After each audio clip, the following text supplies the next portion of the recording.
Welcome everybody to another episode of the Mixologist. I'm Ben Maguire. Hopefully you might have got that cheesy reference to James Bond and the fact that we're going to be talking about martinis today in the episode named Shaken Not Stirred. Ian Fleming made shaken martinis not just acceptable but fashionable. The Shaken Not Stirred catchphrase was by his fictional Secret Service agent James Bond that first appeared in his 1956 book Diamonds Are Forever, and it's continued through all of his novels and films to the famous phrase it is today. So the wonderful world of martinis, what are they? Well, they're a spirit-forward cocktail consisting of either vodka, in this case Grey Goose, or gin, in this case I'm biased, My Mary Rose Gin, which, for those of you that are interested, came runner-up in World's Best Martini 2 years ago.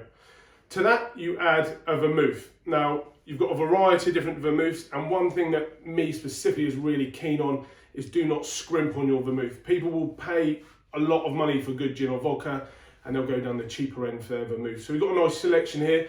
We've got Vault Vermouth from London, all made in tiny batches. You've got Nolly Prat from France.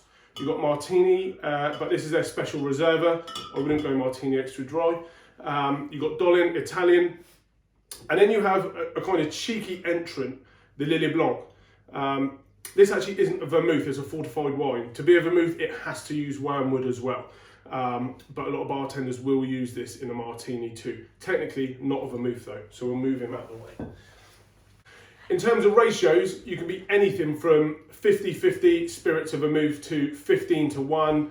In terms of seasoning, you've got normal bitters, orange bitters, a dash of olive brine if you want to make it a dirty martini, and then garnishes go anything from olives to lemon zest. You can put in a cheeky cocktail, pickled onion, although technically that's then called a Gibson, although essentially it is still a martini.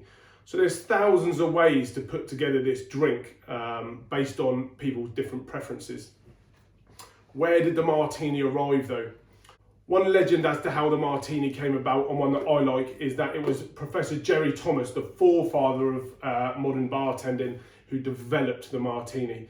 During the late 19th century, he was renowned for his groundbreaking techniques, and he was just a bit of a man about town on the bar scene. He's especially noteworthy for publishing the first ever bartender's guide in 1862.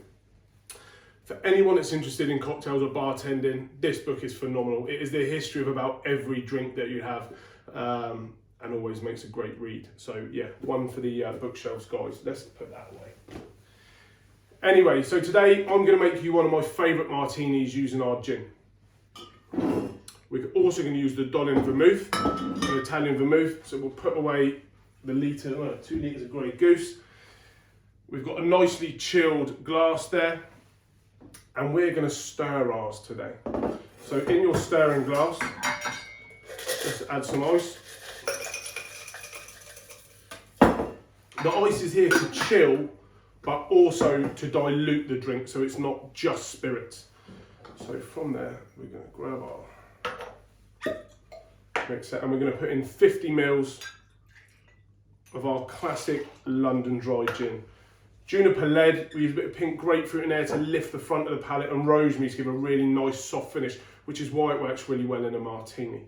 To that, we're going to add 15 ml of the Dolin Vermouth.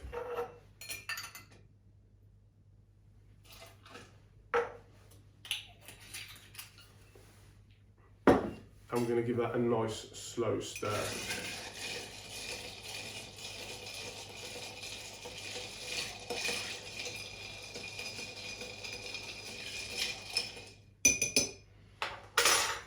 Let's empty out our iced glass.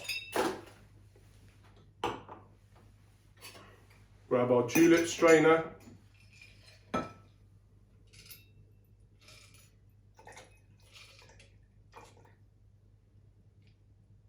Our ice cold martini, and all it needs now is a little garnish of 3 olives in there.